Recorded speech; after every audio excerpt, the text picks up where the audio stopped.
Hello again, everybody. Jim Cowan here once again from your UArts libraries, this time to talk to you a little bit about ebooks.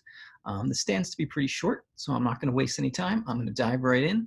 And as you all hopefully know by now, to access library resources, you always start at library.uarts.edu.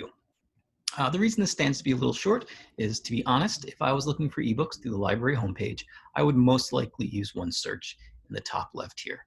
In a minute, we'll take a look at this ebooks page, and I will give a couple examples where you might want to go directly to a specific resource. But generally speaking, I would always start here.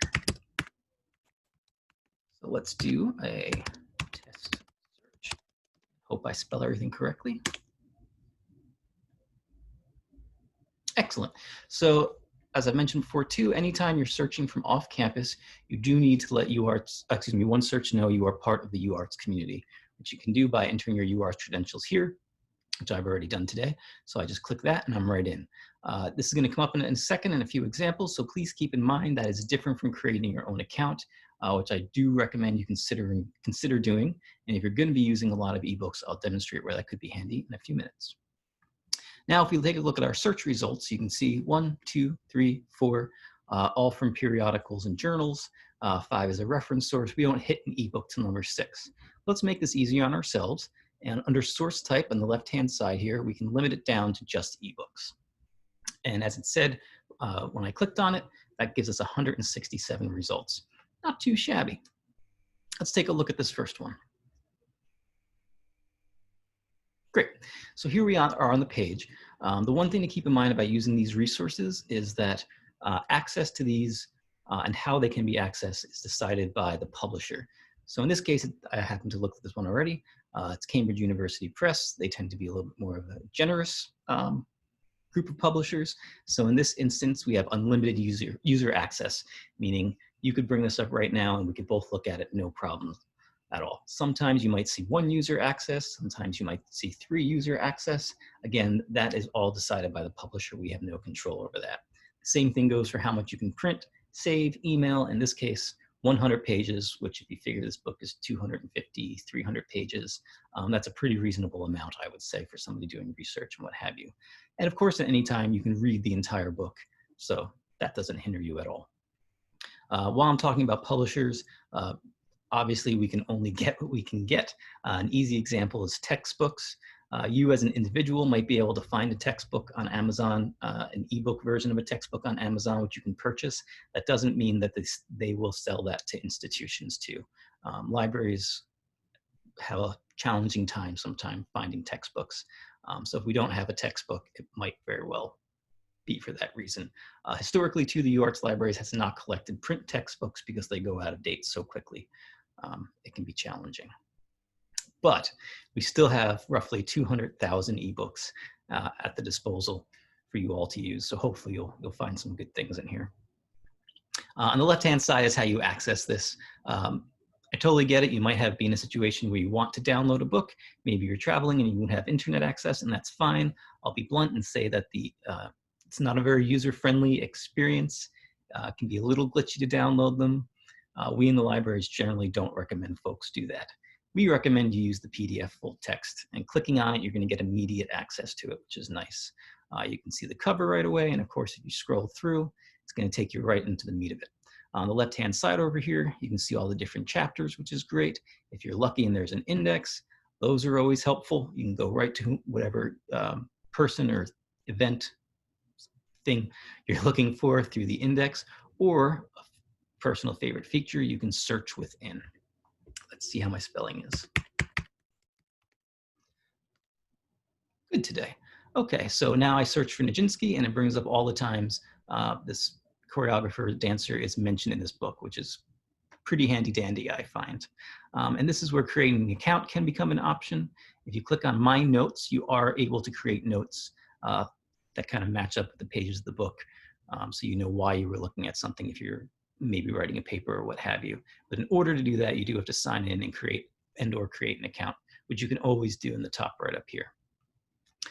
Moving on, you can, once you create an account, because I don't recommend doing this without having an account because it just goes away at the end of the session, but you can add things to folders, and you can see on the right, my folder now has paper in it. As I said, Cambridge is being pretty lenient, so you can save up to 100 pages, which is awesome. They don't have to be in order, so if you need 10 from the front, 10 from the middle, 10 from the back, that's totally cool. You can email pages to yourself. If you just know you need a certain chapter, you can go ahead and email it right away. And you can print, which is nice. Sometimes it's nice to take a break and not look at a computer screen for a little while. So you can print up to 100 pages, which is handy. And I will just mention real quick, if you are going to send a link to yourself or to somebody else for whatever reason, don't use the URL top. Always grab a permalink. This is gibberish created during the session. If you send it to yourself and try to click it tomorrow, there's a very, very, very good chance it will not work. So that was my very brief ebook overview. That being said, let me close this window, and I do want to take a very quick look at the ebooks page.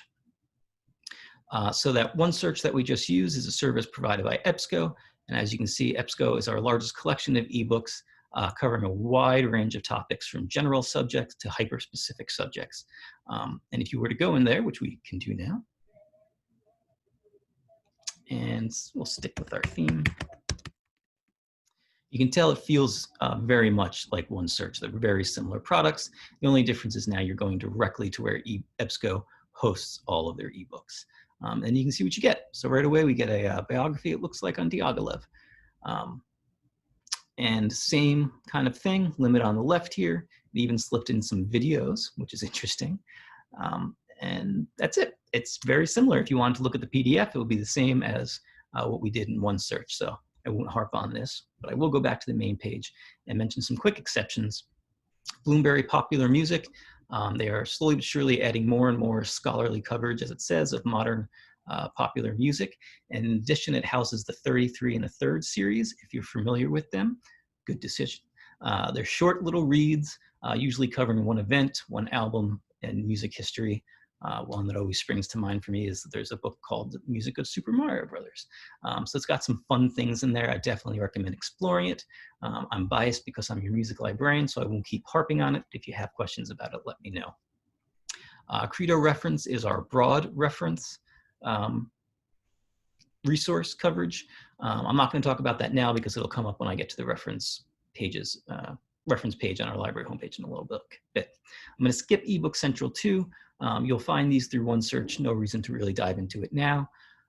Film Scripts Online is one we've been evaluating. It hasn't been getting a lot of use. So if you're interested in film scripts, check it out. I think it's a fun page. Let me know what you think because we've been deciding whether or not we should hold on to this one, to be honest. New Play Exchange was one that the theater department requested. If you're interested in scripts, like, as it says, by contemporary writers, this is a great place to go. I will mention that the institution access we have is slightly different than what an individual would get.